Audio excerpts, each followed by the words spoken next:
Salut tout le monde, bienvenue sur le Spotlight Carrosserie. Aujourd'hui, j'ai fait la captation du dernier épisode du podcast pour l'année 2025. Et je tenais à vous remercier. Remercier tous ceux qui écoutent le podcast depuis le début et tous ceux qui se sont ajoutés au fil du temps. Vous êtes de plus en plus nombreux à écouter le podcast et je tenais sincèrement à vous remercier. Je vous souhaite de passer un beau temps des fêtes avec les gens que vous aimez. Je vous souhaite aussi de vous trouver un moment pour vous recentrer, pour vous ressourcer, pour vous fixer des objectifs pour l'année 2026 et de aussi trouver comment vous allez atteindre ces objectifs-là parce que le processus est aussi important que le résultat. Donc, je vous souhaite le plus grand des succès pour l'année 2026 et le plus grand des bonheurs.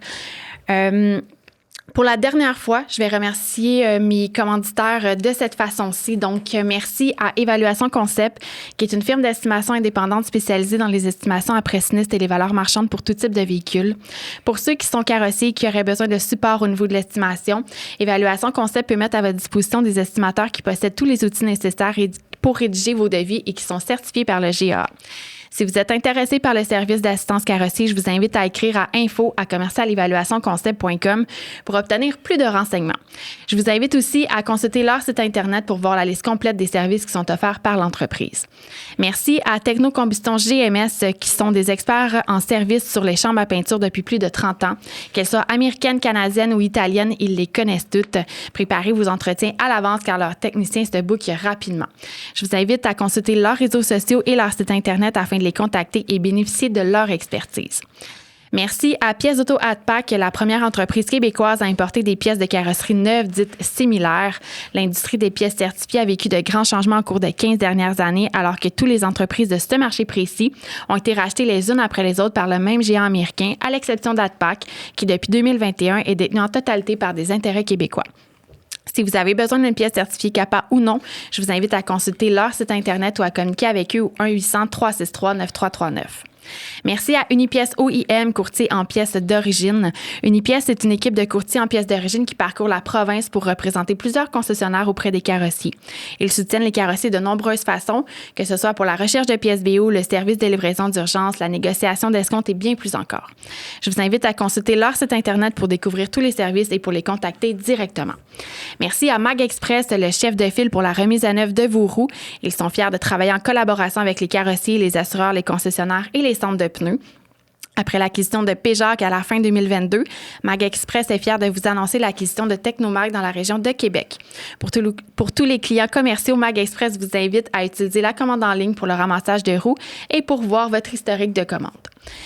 Merci à Pièces Avantage, qui est une entreprise de courtier en pièces d'origine qui parcourt la province du Québec pour offrir un service personnalisé aux carrossiers. Ils se spécialisent aussi dans la recherche de pièces BO et grâce à leur nouveau site Internet innovateur qui intègre des systèmes de gestion, ils proposent des alternatives aux carrossiers et aux assureurs afin de réduire le temps de cycle. Je vous invite à consulter leur site web et à communiquer directement avec votre représentant pour bénéficier de leurs services. Bien sûr, si ce n'est pas déjà fait, je vous invite à vous inscrire à l'infolette et au magazine L'Autosphère pour suivre l'actualité de notre industrie et tous les liens des commandites seront sous la description de cette vidéo. Aujourd'hui, je vais parler d'un sujet que j'ai pas encore abordé sur le podcast et je suis vraiment heureuse de le faire avec mon invité d'aujourd'hui. Dans les ateliers de carrosserie, les employés de bureau, donc les agents de liaison, les estimateurs, les comptables et même les directeurs d'atelier collaborent chaque jour avec les experts en sinistre pour régler des dossiers de réclamation de leurs clients. On a tous le même objectif, remettre le bien de notre assuré ou de notre client dans son état initial avant l'accident, tout en offrant la meilleure expérience client possible. Mon invité d'aujourd'hui a consacré 35 ans de sa vie à ce métier au sein de la même compagnie d'assurance. Elle vient nous parler de son parcours, de ses apprentissages et surtout nous expliquer le rôle crucial de l'expert en sinistre dans notre industrie.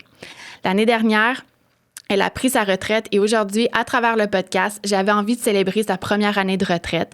Je suis heureuse de vous présenter Mme Sylvie Carpentier. Bonjour Sylvie. Bonjour Cassie, ça va? Ça va très bien, merci, oui. Toi-même. Ben oui.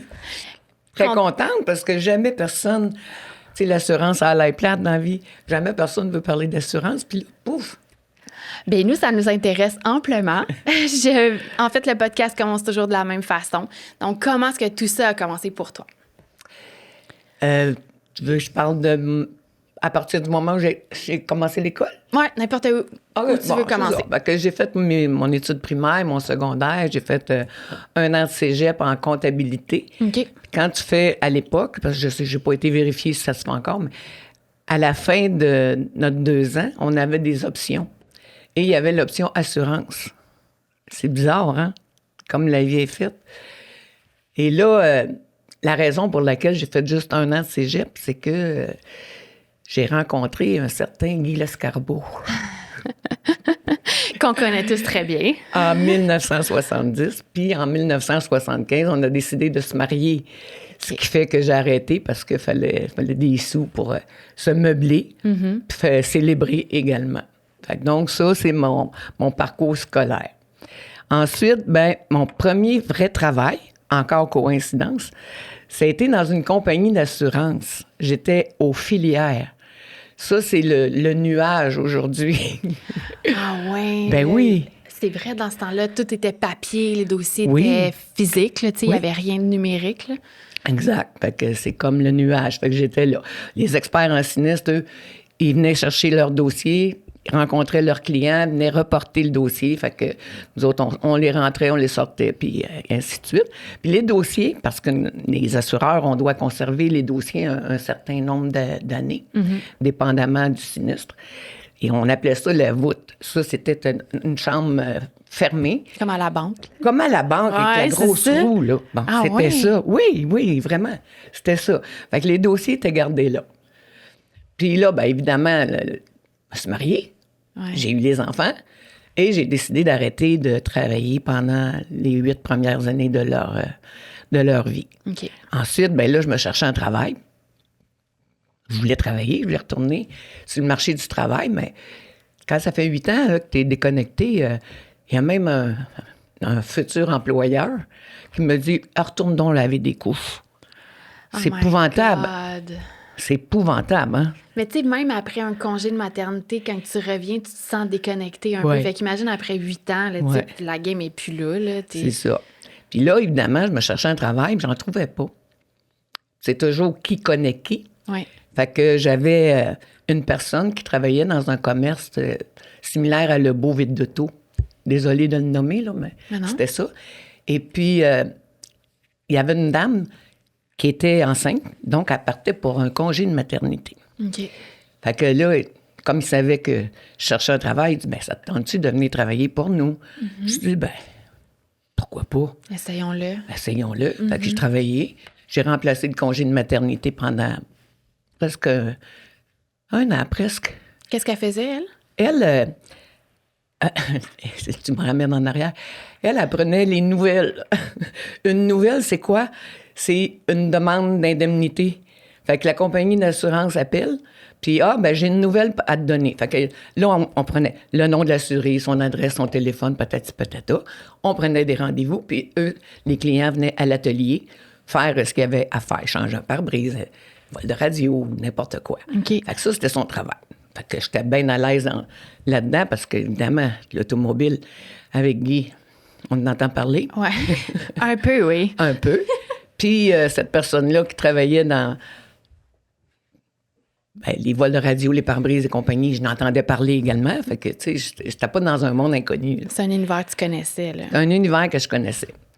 Fait que donc, ça fait ça. Mais là, elle est revenue. Fait que moi, je suis repartie. Puis l'année suivante, à l'été suivant, là, cette entreprise-là a pris une entente, un projet pilote avec une compagnie d'assurance pour les remplacements de radio. Que les remplacements de radio. Donc, il y avait un expert en sinistre qui appelait, qui donnait les nouvelles, qui rapportait le vol de radio. Puis, on procédait au remplacement. Parce que là, ça, c'est l'époque, excuse-moi de t'interrompre, mais ça, c'était l'époque où il y avait beaucoup de vols de radio, là. Oui. Fait que là, l'assureur devait trouver une solution pour ces assurés, là. Oui, alors à cette époque-là, ils volaient la radio. Aujourd'hui, ils volent le char au complet. Ouais. C'est un peu plus dur de défaire la radio aussi, faut dire. Fait que donc, j'étais en contact avec un expert en sinistre. Il y avait juste un seul expert en sinistre à la compagnie d'assurance qui s'occupait de rapporter les vols. Okay. Fait que là, j'y parlais tous les jours, 2, 3, 4 fois par jour. Et là, à un moment donné, le projet pilote a arrêté. Ça a duré tout un été, là. OK. Fait que là, ben là, on se parlera plus parce que, tu sais, je m'en vais. Puis là, il dit, ben, pourquoi tu viens pas appliquer? Je connais rien en assurance, mais rien pas en tout. Non, c'est ça. C'est pas grave parce que on embauche, on va te former, puis tu vas tout bien comprendre. Ah oui, donc pourquoi pas? Fait que j'ai envoyé ma demande d'application et évidemment, ils m'ont engagé parce que je suis restée là 35 ans. Wow! T'as été courageuse quand même. Oui. Bravo! Oui. Puis là, une fois que t'arrives là, ça se passe comment? Ben, ça se passe comment? Ça se passe. À l'époque, tout ce qu'on avait besoin pour être expert en sinistre dans une compagnie d'assurance, c'était d'avoir son cours C11. Ça, c'est des cours qui sont donnés par l'Institut d'assurance. OK. Ça, c'était la porte d'entrée. C11, c'est la porte d'entrée, introduction à l'assurance. Puis si on le passait, on avait une année, comme je t'ai dit, si on le passait, on était expert en sinistre. D'ailleurs, expert en sinistre, c'est le dernier nom qu'on a eu. Parce qu'on a été des ajusteurs, on a été des enquêteurs régleurs. Ah, c'est vrai. On a été toutes sortes de noms. C'est vrai. Maintenant, on est des experts en sinistre. Fait que donc, ça, c'était la consigne, là. Tu avais juste ça, besoin d'avoir ton C11, tout simplement. OK. Évidemment, j'ai passé, comme tout le monde peut le savoir, 35 ans plus tard. Fait que donc, j'étais expert en sinistre. Au début, ce qu'on faisait, c'est qu'on faisait juste prendre des appels. On gardait pas de dossier parce qu'on ne pouvait pas choisir nos dossiers. Fait que donc, on prenait les appels et c'était notre réviseur qui nous assignait les dossiers selon les... Parce qu'on ne pouvait pas tout traiter. Évidemment, on n'a pas d'expérience. On ne pouvait pas choisir nos dossiers. Puis là, quand le réviseur nous donnait notre demande d'indemnité, bien là, on appelait le client, puis tantôt, on parlera de ce que ça fait un expert en sinistre. Fait que là, toi, dans le fond, c'est comme au début, c'est comme la première étape, c'est un centre d'appel, mettons. Fait que vous prenez l'appel de l'assuré, vous prenez toutes les informations pour la déclaration, vous lui dites, on va vous rappeler, vous transférez ça au réviseur qui, lui, après ça, va dispatcher à qui l'expert qui va régler le dossier. C'est ça. Mais les experts qui avaient de l'expérience, eux autres, en distribution automatique des appels, eux autres pouvaient garder des dossiers. OK. Ils savaient, parce qu'on a des mandats, là, tu sais, je veux dire, on n'arrive pas là avec un mandat de 75 000 $, là, on s'entend. Fait que selon ton mandat, ben tu pouvais garder les dossiers. OK. Fait qu'eux autres, la majorité, quand je suis arrivée, en tout cas il y a 35 ans, la majorité des experts qui sont en place, eux pouvaient garder des dossiers. OK. Les nouveaux, comme moi, on ne pouvait pas garder les dossiers. Il fallait vraiment se les faire réassigner, puis ça prend peut-être 3-4 mois. Après ça, là, ils nous donnent un bon mandat, puis là, on peut garder les dossiers directement avec le client. Quand on a le client salé. Tu construis ta réputation, les gens prennent confiance dans ton travail, puis tu leur montres ton expertise. Exact. Tu es encore à l'automobile à ce moment-là? Oui. Moi, j'ai fait, en automobile, je crois, 4 ans en automobile. Après, j'ai fait un peu de résidentiel par téléphone. OK. Ensuite, je suis allée comme réviseur. C'est moi qui coachais les nouveaux, qui révisais les dossiers. Ensuite, je suis allée formateur. La plus belle emploi que j'ai eu, c'était formateur. Ah oui? Puis ensuite, ben, je me suis en allée sur la route. Sur la route, on fait des dossiers bien, des plus gros dossiers, là, tu sais. Puis j'ai fini ma carrière sur la route. OK. Je te ramène. Tu passes 4 ans en automobile. Pourquoi tu as l'intérêt de vouloir changer pour l'habitation? Bien, on peut rester en automobile toute notre carrière. Là. Ouais. J'en ai des collègues, c'est ce qu'ils ont fait. Mais moi, quand je suis trop à l'aise dans quelque chose, j'ai besoin de changement. OK. J'ai besoin de défis, j'ai besoin de... Nouvelles apprentissages. Oui, exactement. Fait que OK. j'ai besoin de ça. La raison pour laquelle j'ai fait ces étapes-là. Je les ai faites dans cet ordre-là parce que la route, ça ne m'intéressait pas tant. J'avais comme un peu peur d'aller chez les gens. Tu sais, mon Dieu. J'avais peur de quoi, je ne sais pas. Ouais. Mais je n'étais pas vraiment à l'aise. Fait que, étant réviseur, ben, je regardais ce que les autres faisaient aussi. Tu sais, parce que nous autres, quand on est expert en sinistre, on a notre bureau, puis ça se limite à ça. Réviseur, c'est que j'ai les dossiers de tout le monde. Fait que je peux voir vraiment comment travaillent les gens.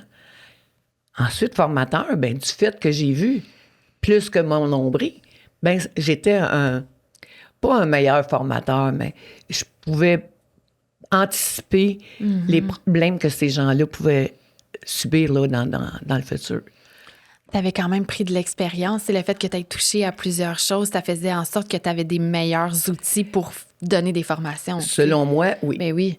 Puis là, à un moment donné, bon, c'est ça, j'avais besoin de défis parce que là, les formations, parce que ça a changé. Le permis d'expert en sinistre est arrivé. Fait que les gens, quand ils arrivaient dans ma salle de formation, ils avaient déjà leur permis d'expert en sinistre. OK. Parce qu'ils sont allés au cégep pour passer un diplôme d'études collégiales en assurance. Et suite à ça, ils devaient passer les examens d'institut d'assurance. OK. Fait que quand ils arrivaient dans ma classe, il y avait déjà leur permis d'expert en sinistre. OK. Fait que je trouvais que c'était moins... pas moins intéressant, mais je donnais plus de formation vraiment sur le contrat d'assurance, ce que c'est, ce que ça couvre. Tu sais, toutes les bases, mettons. Oui.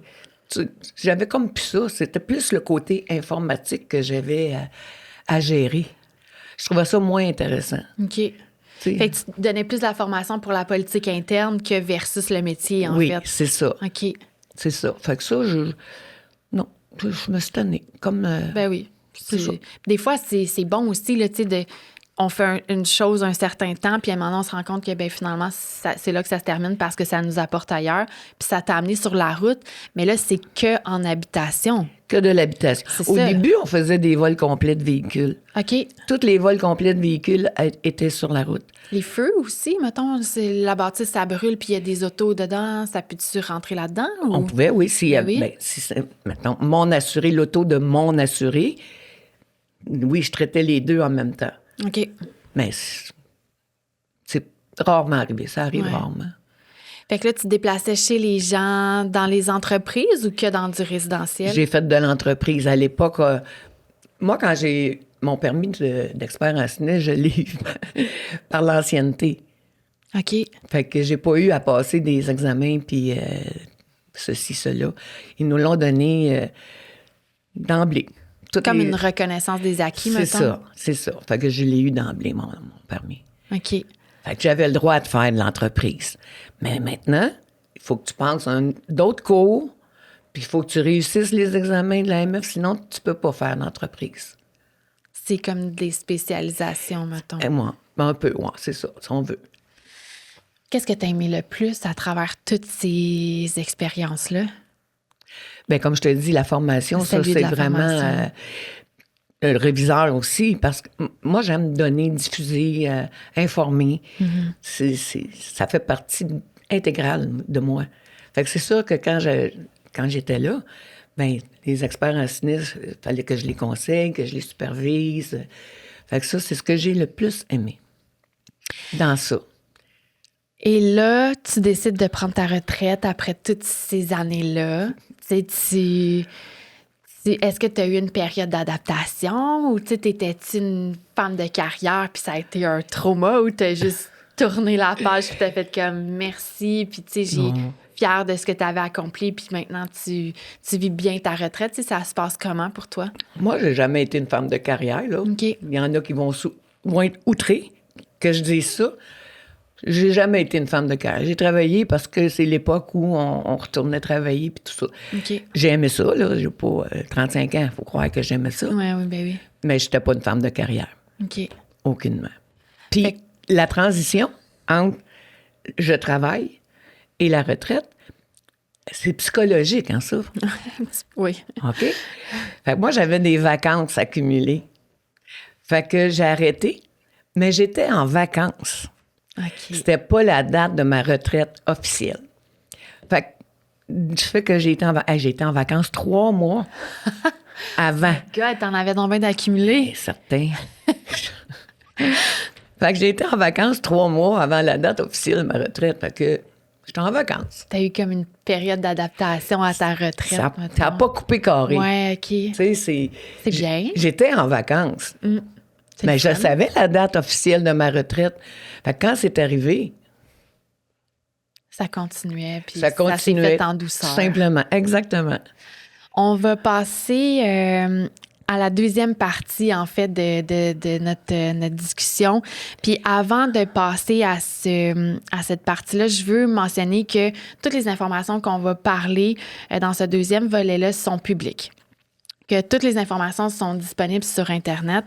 Et je veux spécifier certains acronymes qu'on va parler, dont le BAC, le Bureau d'assurance du Canada, le GA, qui est le Groupement des assureurs automobiles, l'AMF, qui est l'Autorité des marchés financiers, la CHAD, qui est la Chambre d'assurance du Canada, et l'Institut d'assurance du Canada.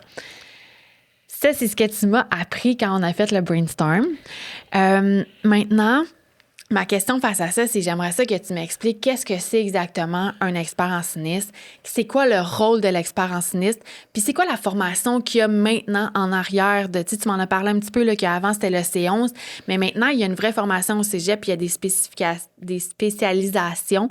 Et j'aimerais ça que tu nous expliques un petit peu pour que les gens comprennent que expert en sinistre, c'est quand même complexe comme métier. C'est un vrai métier spécialisé, là. Oui, c'est un vrai métier spécialisé, certain. D'abord, je vais y aller avec la formation parce que je vais te décrire le rôle et responsabilité de l'expert par la suite. Parfait. Alors, là, il y a un DEC, je l'ai dit tantôt, un DEC en assurance. Ils passent les examens de l'Institut, ils obtiennent leur permis d'expert en sinistre et arrivent chez l'assureur. Un coup arrivé chez l'assureur, les experts en sinistre doivent avoir une formation continue. Okay. Et ça, c'est des unités qu'on acquiert, c'est 20 par 2 ans. OK.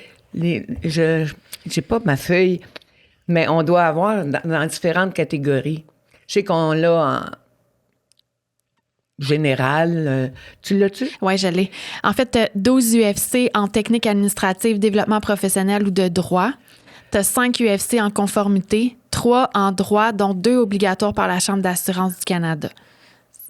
Et toutes ces formations-là sont basées sur le Code civil du Québec. Bien, oui, parce que le contrat d'assurance lui-même, ça provient du Code civil du Québec. Fait que quand vous regardez vos contrats d'assurance, là, c'est pas un Joe Blow sur le coin d'une table là, qui a décidé que c'était ça qui était couvert, pas couvert. Non, tout est dans le Code civil du Québec. OK. Ça, c'est la CHAD qui nous oblige à avoir ça.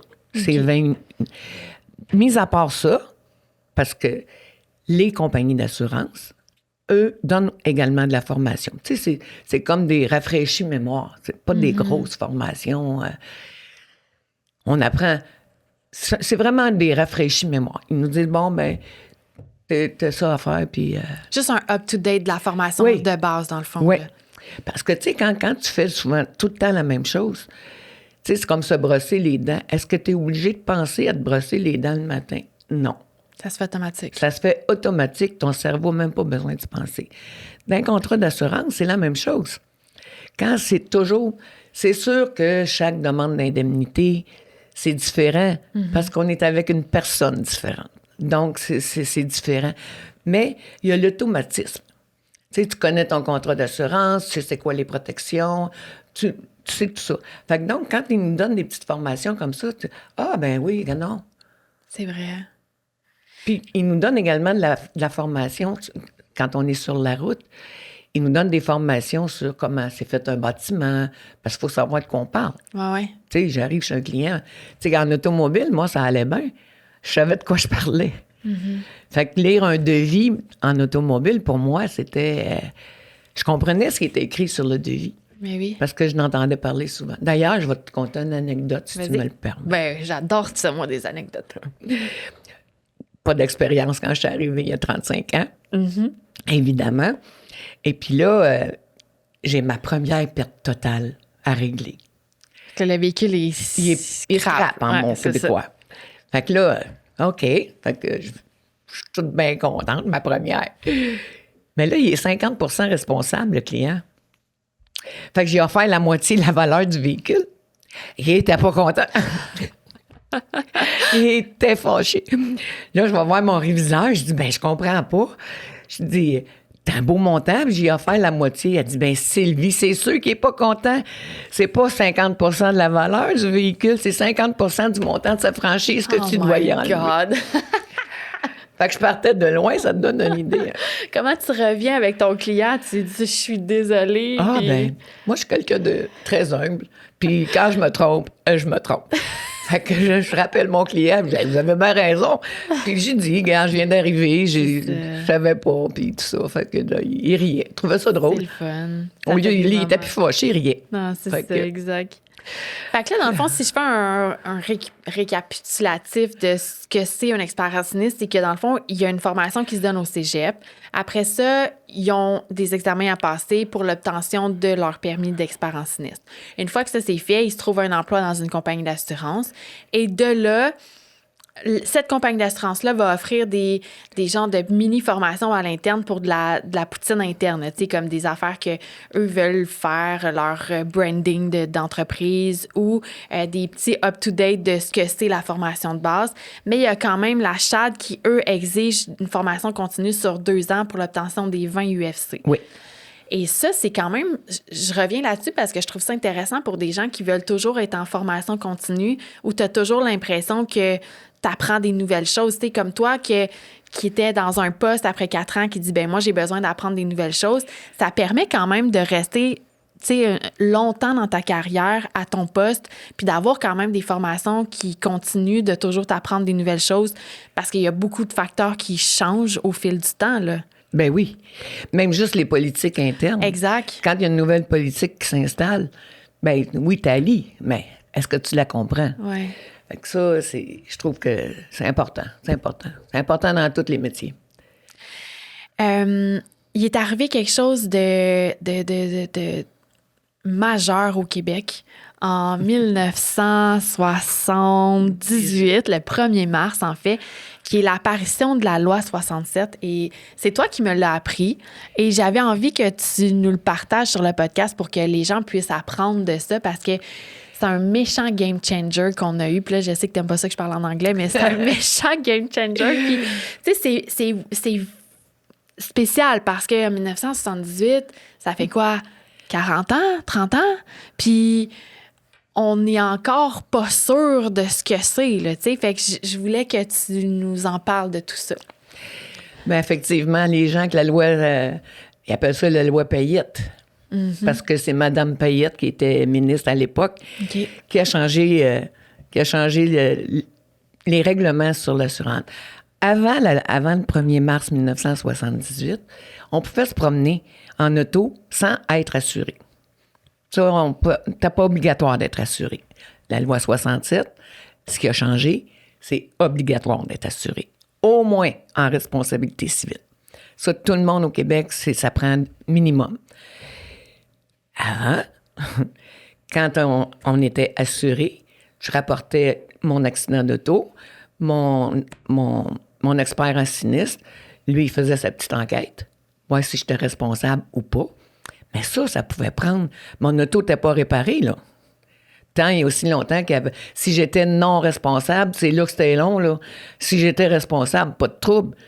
Il m'enlevait ma franchise, merci, bonjour, on n'en parle plus. Mais si j'étais non responsable, bien là, il fallait qu'il parle à tous les gens impliqués dans l'accident. Est-ce que si, est-ce que ça, est-ce que tu as mis ton clignotant? Écoute, c'était fou, là. Vraiment fou. Là, il me réglait. C'est sûr que ça allait vite des fois, mais souvent, c'était long. Là, il me réglait. Fait que je faisais réparer mon auto. Mon expert en sinistre, lui, il préparait tous ses documents subrogatoires. Il allait en recours contre la partie responsable. Et là, la partie responsable, ça, nous autres, on ne paiera pas ça. Mais ça fait prendre des mois. Là, à un moment donné, Mme Payette, quand elle est arrivée, elle a tout examiné tout ça. Puis là, elle s'est aperçue que l'assureur A, qui est non responsable, réclame à l'assureur B. L'assureur B, qui est non responsable, réclame à l'assureur A. Fait qu'en bout de ligne, à la fin de l'année, c'était comme 4,30 sous pour une pièce parce que je te paye 5 000, mais l'autre paye 5 000. Tu réclames 5 000. Fait qu'en bout de ligne, là, c'était le bordel complet là, pour... En plus, quand tu étais blessé dans un accident, il n'y avait rien. Absolument rien. Fait que si tu étais paraplégique, tu étais paraplégique, merci, bonjour. Il se passait rien. Il y avait 0 indemnité de données. Là, il y a beaucoup de stock dans tout ce que tu viens de dire. Et là, je te ramène un petit peu en arrière, OK? Parce que j'ai plein de questions face à ça. La première affaire, c'est comment déterminer la responsabilité d'un client. C'est le bout de la marde, là. C'est comme... C'est sûr que tout le monde va dire qu'il n'est pas responsable, mais en bout de ligne, c'est dur pour un expert en sinistre de déterminer ça. Fait que vous autres, là, ça vous fait faire un méchant travail d'enquête pour déterminer si ton client est responsable ou pas. Puis là, après ça, comme tu dis, l'autre réclame 5 000, puis après ça, au bout du mois, bien, ça demande toute une gestion à l'interne, de dire, bien, celui-là, t'es responsable, celui-là, compte cette assurance-là, compte ci, compte ça. C'était un méchant paquet de troubles. Oui, c'était bordélique. Moi, c'est chanceuse parce que j'ai pas connu ça. Parce que je suis rentrée chez mon employeur en 1989. J'ai pas connu ça. Mais quand on va à l'Institut d'assurance, c'est ce qu'on apprend. Ben oui. On fait l'historique de ce qu'était l'assurance. On part du début de l'assurance. Hey, c'est un gars qui était assis sur un quai. Puis il regardait le bateau de marchandises partir. Puis il regardait arriver. Là, il avait perdu leur marchandises, il perdait bien de l'argent, tata. Lui, le petit génie, là, il s'est dit, « Ouais, regarde bien ça. Je vais les faire payer, puis je vais assurer leurs biens, leurs marchandises, à des conditions X. » C'est un contrat d'assurance, là.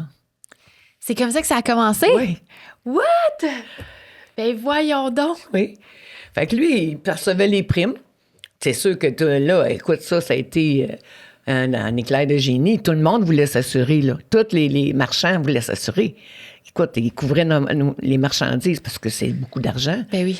Fait que lui, ben, les primes, les chères primes, il chargeait. Puis les gens s'assuraient. Puis quand ils revenaient puis qu'ils avaient perdu des marchandises, qui respectaient les conditions qui avaient été établies, ben oui. Ils payaient.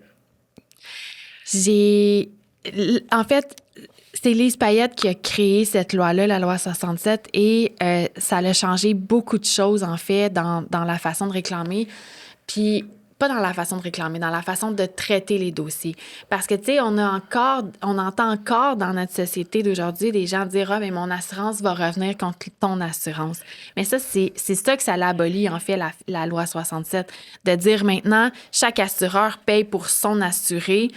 Et ça s'arrête là. Il n'y a pas de recours par la suite pour revenir contre l'assurance de la personne qui est responsable de l'accident. Non. Ça l'abolit ça. Ça l'abolit ça. C'est sûr que le règlement, les franchises sont applicables. Je suis responsable, j'ai ma franchise à payer. Mais je suis réglée tout de suite. Responsable, pas responsable, si je suis couvert, ben je vais être indemnisée. Mais ce que ça l'a apporté en plus, le fait d'être obligé d'être assuré en responsabilité civile, ça a créé la RAC. Le régime d'assurance automobile du Québec qui est devenu la SAC d'aujourd'hui. C'est ça, exactement. Fait que tous les blessés corporels, suite à un accident d'auto, tu n'es pas obligé d'être dans l'auto, là. Tu peux être un piéton. Oui. Mais dès que tu as un dommage corporel par une voiture, un véhicule motorisé, la RAMQ, la SAQ va te dédommager. J'ai fait des recherches face à ça parce que j'aime bien aller m'informer quand j'apprends des nouvelles choses, aller fouiller. Puis j'ai demandé à Copilote, en fait, c'était quoi la différence entre la loi, tu sais, avant la loi 67 puis après la loi 67. Puis ce qu'on m'a dit, c'est que avant la loi, le Québec avait les primes d'assurance automobile les plus élevées au Canada. Puis cette loi-là, quand ça s'est arrivé, les primes d'assurance sont devenues les plus basses au Canada. Ça a été un game changer, mais qu'il faut que maintenant les gens comprennent aussi que c'est terminé, là, les recours contre les autres assurances. C'est une autre époque, cette loi-là. Elle est là depuis 1978, puis c'est terminé maintenant. C'est chaque assureur qui paye pour son assuré. Bien, moi, je trouve que ça règle tous les problèmes de la Terre entière. Surtout quand tu es un expert en sinistre. Surtout quand tu es un expert en sinistre. Dis-moi, c'est quoi pour toi un bon expert en sinistre? Les qualités que tu as besoin d'avoir pour être un expert en sinistre? Premièrement, il faut être très, très à l'écoute. Mm-hmm. Tu sais, entendre quelque chose puis écouter quelque chose, il y a une grande différence là-dedans. Fait qu'il faut vraiment être à l'écoute. faut être empathique, mais pas sympathique. Oui, c'est dur, hein, des fois. Oui, oui. Puis, tu sais, faut avoir un bon ton aussi, tu sais. On dit souvent, parce que quand tu travailles en personne, ça va, regarde, tu me vois, puis tu sais si je suis contente ou pas contente. Mais au téléphone, tu peux pas savoir. Des fois, il y en a qui vont, tu sais, quand tu es capable de dire épaisse à la fin de ta phrase, là, c'est pas bon, ça. Fait que ça, Ça, c'est très drôle, par exemple. ben, je veux dire, c'est le ton. Nous, on travaille. Ouais. Tu sais, quand j'ai commencé, je travaillais avec ma voix, là. Ils me voyaient pas, les gens. C'était juste la voix. Fait que, tu sais, c'est comme je te dis, si je suis pas de bonne humeur, là, ben, le client n'a pas d'affaire à le savoir. Fait qu'il faut que dans mon ton, c'est de travailler vraiment ça. Il faut vraiment être à l'écoute. Ouais. Vraiment. Vraiment. Parce que, tu sais, le client, quand il te rappelle, là, puis que tu le reconnais, puis que il a posé une question, n'importe quoi, tu sais, sa petite fille avait le rhume, mettons. Puis, comment va votre petite fille aujourd'hui? Si t'es pas à l'écoute, tu t'en souviendras pas que sa petite fille avait le rhume. Ouais. Tu comprends? C'est vrai. Fait que l'écoute, c'est la plus grande qualité qu'il faut avoir. Surtout que les gens appellent pas chez leur compagnie d'assurance pour nécessairement une bonne nouvelle. Non, quand t'appelles aux réclamations, Ah, c'est ça. Il s'est passé quelque chose de pas très le fun précédemment. c'est ça. Puis il faut, quand je te dis être à l'écoute, puis le ton, là, c'est que, tu sais, toi, quand tu m'appelles, là, s'il est 2 heures l'après-midi, tu sais pas, moi, que ça fait peut-être 30 appels que j'ai pris. Faut pas que ça paraisse. C'est vrai. Faut que ça soit comme toi, là, t'es mon premier client aujourd'hui. Parce que eux, c'est la première fois qu'ils appellent chez leur assurance aujourd'hui. C'est ça. Tu sais. C'est ça. Exactement. Puis tu sais, quand il t'arrive un sinistre, c'est vraiment déroutant, là, dans la vie. Oui, ben oui. Tu sais, tu sais pas quoi faire, comment ça va se passer. Écoute, je vais te conter de quoi. Moi, j'ai eu un dégât d'eau. Puis je travaille là-dedans, là. J'étais comme une petite fille de 15 ans. Je savais pas par où commencer. Ah oui, hein? Puis là, je me disais, voyons, Sylvie, je peux pas croire que c'est toi qui dis à tes clients, qui explique le processus d'une demande d'indemnité, puis que tu sais pas, tu regardes ça, puis tu sais pas quoi faire. Fait que ton client, là, c'est ça. Il sait pas quoi faire. Parce que si tu n'expliques pas le processus, puis il faut surtout pas non plus aller dire, ah, ben vous avez le FAQ ci, le FAQ ça, c'est des avenants. Ah, vous n'êtes pas couvert pour... Non. Jargon, ça. Ils Jargon, connaissent. ça. Ben oui, ben oui. Fait qu'il faut vraiment que tu vulgarises tout ça, Ouais. cette poutine-là. Faut que tu la vulgarises. Fait que si t'es pas un bon vulgarisateur, t'es faite. La job du service à la clientèle, c'est tellement important dans le rôle de l'expert en sinistre. T'sais, on en a parlé tantôt, là, les fameuses 4 couleurs. Là. Oui. C'est important de saisir rapidement ton client pour être capable d'adapter ton service Ben oui. à ton assuré, le sécuriser aussi, parce que, tu sais, si toi, t'es dépourvu devant un dégât d'eau, t'imagines-tu eux autres, quand ils sont assis ou proches de l'auto, que tout est éclaté, puis qu'il y a ça, des pédos dans la cave, puis que, tu sais, ils savent pas quoi faire, là. Fait que là, les émotions, t'as souvent les enfants qui sont autour de ça, toutes les circonstances, puis ça arrive jamais dans un moment où ta vie est dans un calme paisible, là. C'est tout le temps dans une circonstance qui est, mettons, mouvementée dans ta vie. Puis là, t'arrives avec un dégât d'eau ou quelque chose de... Fait que, tu sais, c'est souvent une accumulation. Il faut que tu le gères, ton client, là. Tout à fait. C'est toute une job, là. L'expert en sinistre, là, c'est lui qui gère tout C'est fou, là. suite à la demande d'indemnité. Tu sais, il faut vraiment y expliquer. Tu sais, bon, là, tu prends l'appel. Ouais. Ça, c'est le rôle de l'expert en sinistre, là. Tu prends l'appel, t'expliques le processus, tu regardes les couvertures, l'assurance, voir si le sinistre est couvert. T'expliques tout ça, tu l'avises qu'il y a une franchise, puis tu le réfères à un partenaire d'affaires, un fournisseur, appelez ça comme vous voulez. Là. Fait que tu le réfères à un partenaire d'affaires. Là, le partenaire d'affaires, lui, il va s'occuper de ton client. Mais ça arrive des fois, il y a des petits accrochages que l'assuré, peut-être qu'il voudrait ceci, peut-être qu'il voudrait cela. Là, le fournisseur va se mêler de ça. Puis il dit, ben non, ton assureur il va te faire ci, puis il va faire ça. Là, le client appelle. Il appelle son expert en sinistre. Là, nous autres, l'expert en sinistre dit, ah ben non, c'est pas comme ça que ça fonctionne.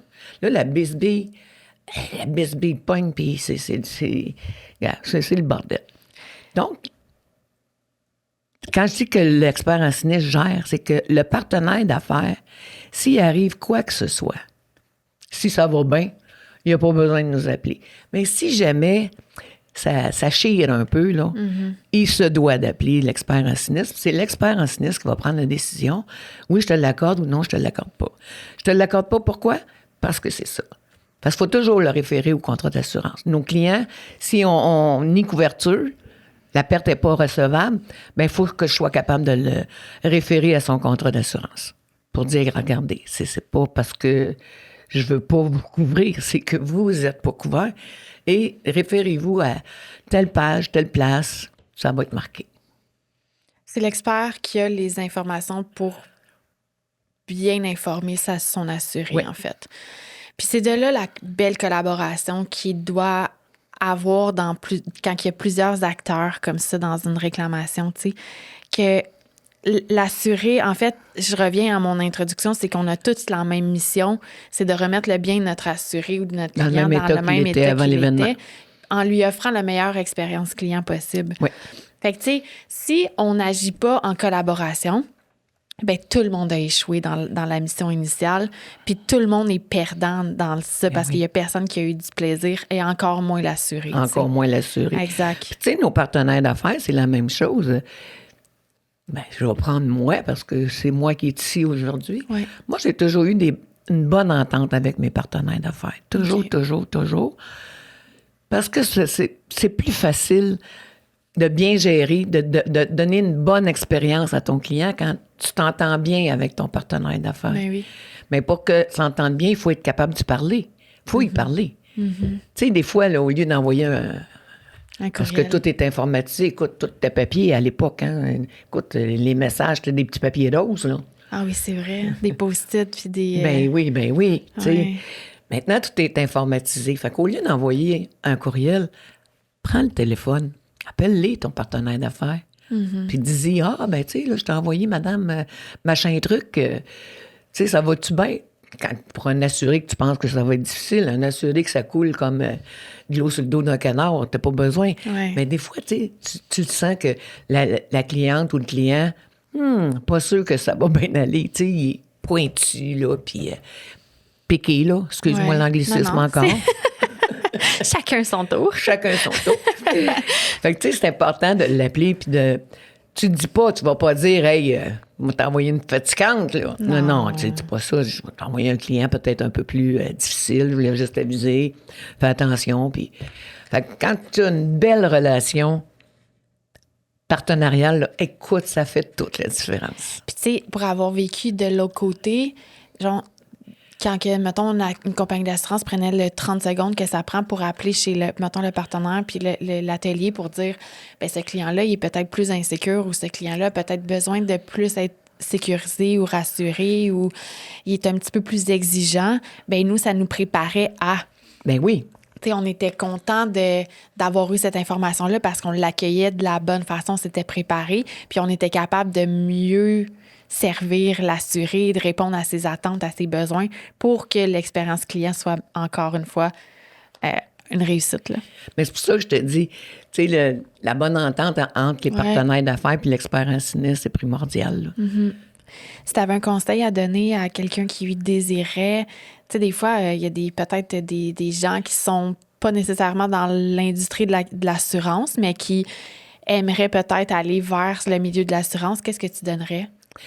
Bien, écoute, moi, faut être un petit peu Mère Teresa pour aller aux réclamations. OK. Parce que c'est vraiment un sentiment aider les autres. Fait qu'il faut que tu sois un peu Mère Teresa. Faut que tu aimes le monde. Si tu n'aimes pas le monde, là, va pas là. Oui. Va pas là. Fait qu'il faut vraiment que tu sois... Je sais pas comment le décrire, là, mais... Juste aimer le monde. C'est la base. C'est la base. Ouais. Puis tu vas aimer ton travail. Parce qu'expert en sinistre, c'est un sale beau boulot, là. Vraiment. Écoute, j'ai acquis des connaissances, là, énormes. Tu sais, moi, je disais tout le temps, quand j'étais formateur, je disais tout le temps, un bon expert en sinistre, c'est bon dans tout, puis ça excelle dans rien. Mais c'est vraiment ça. C'est vrai. C'est vrai. Écoute, premièrement, tu parles à toutes sortes de monde. Ouais. Tu sais, tu parles au menuisier, tu parles à un avocat, tu parles toutes les classes de la société. De toutes les régions De aussi. toutes les régions. Hey, ça, là, c'était merveilleux. Ça, c'est cool, là. Hey, écoute, toutes les... Tantôt, on le disait, là, tu sais, toutes les expressions Ouais. du Québec. Le monde, ils peuvent savoir d'où je viens. Ouais, c'est vrai. Ils savent pas. Ah, tu viens pas de là? Ah non. Mais quand je reprenais, là, j'en ai perdu parce que je suis plus dans je me suis en allée sur la route. Fait que Ouais. je rencontrais les gens, mais le temps que j'ai été au téléphone, écoute, les expressions, là, j'en avais de tous les coins du pays. Ben, de la province. Est-ce que tu es fière de toi, tu sais, de tout ce que tu as accompli à travers ta carrière? Ben, écoute, tu sais, quand Guy m'a demandé, tu sais quoi les défis que tu as rencontrés? Ben, je sais pas. Et là, il a commencé à... Si je suis fière de moi, oui, je suis fière d'avoir toffé 35. J'avais des karmas, hein, comme tout le monde. J'avais des karmas de 8 ans. À toi, 8 ans, je voulais m'en aller. Ah oui? Ah oui, ça me tente plus. Tu sais. Fait que j'avais des petits karmas, mais je restais. Fait que... Mais c'est rare, tu sais, qu'on entend ça, que, tu sais, quelqu'un a été 35 ans à la même place, là. C'est impressionnant, là. Mais c'est parce qu'aujourd'hui, puis je parle en connaissance de cause un peu, j'ai été formateur, hein, puis je suivais les experts, puis tout ça. Puis eux autres, c'est juste l'argent. Tu sais, tantôt, tu me demandais une belle qualité, là, pour un expert en sinistre. Je disais l'écoute, mais c'est l'appartenance. Quand tu travailles dans la même boîte longtemps, parce que si tu vas ailleurs, tu sais, après que tu sais où mettre ta sacoche puis où est-ce que sont les toilettes, là, ça se ressemble pas mal. C'est vrai. C'est vrai. Tu sais, change de compagnie d'assurance. Ils changent pour quoi? Ils changent pour l'argent. Sentiment d'appartenance, zéro comme dans Ouellette. T'oublies ça. Non plus. Toi, t'avais ça. T'as bâti ça, tu sais, avec le temps, Ben en oui. restant à la même place, comme ça. Ben oui. Tu connais tout le monde. Ouais. Tu connais, tu sais, être un expert en sinistre, là, travailler pour une compagnie d'assurance, tu peux aller loin, là. Moi, j'ai décidé de rester expert en sinistre. Mais j'aurais pu décider d'être directeur, d'aller au recouvrement, qu'on a un département de recouvrement. Il y a des belles opportunités si tu veux grandir, mais si tu changes tout le temps de compagnie d'assurance, tu changes d'employeur à chaque année ou à chaque 5 ans, C'est vrai. tu vas rester expert en sinistre. Pas par choix. C'est parce que tu n'auras pas le choix. Oui, c'est ça. Fait que, tu sais, c'est ça. Les jeunes changent de place pour l'argent. Fait que toi, ça t'a permis de grandir à travers la même entreprise, d'essayer plein de nouvelles choses, puis d'acquérir ça. Ouais. C'est le fun. Ben oui, c'est le fun. Puis tu sais, quand tu connais tes dirigeants, là, ceux qui ont progressé, il y a des directeurs là, qui sont... Il y a un vice-président, je le connais. Parce que je travaillais avec lui. C'était pas un expert en sinistre, mais n'empêche. Fait que tu sais, quand ça fait longtemps, tu connais les gens. Tu fais partie des vieux meubles, je vais dire ça comme ça, mais c'est ça aussi. Tu sais, comme tu réussis à faire ta place puis à la garder parce que, tu sais, oui, tu dis que tu as réussi à toffer, mais quand même, tu sais, il y aurait pu te congédier. Tu sais, il y en a, tu comprends? Fait que, oui, tu as toffé, mais en même temps, ton expérience puis ta qualité de travail était là pour qu'eux veulent que tu restes dans leur entreprise aussi. Oui, c'est sûr. Je faisais la job. Oui, c'est ça, exact. Est-ce qu'il y a quelque chose que tu aimerais rajouter en terminant? En terminant, c'est ça m'a fait plaisir. Je suis contente que tu m'aies invitée. Oui? Ben oui. Moi, je t'ai trouvée courageuse. Je t'ai trouvée très courageuse parce qu'il y en a plein qui auraient eu peur ou qui auraient dit « Ah, ben là, je sais pas quoi dire. » Puis toi, t'étais là de front. T'étais comme « Non, on va parler de ça, on va pouvoir dire ça, on va pouvoir dire ça. » Puis même qu'on a filtré parce qu'on aurait pu faire 2 heures. Là. Oui. On avait beaucoup de choses qu'on n'a pas dit puis qu'on aurait aimé se dire, mais je t'ai trouvée très courageuse, très généreuse, très transparente.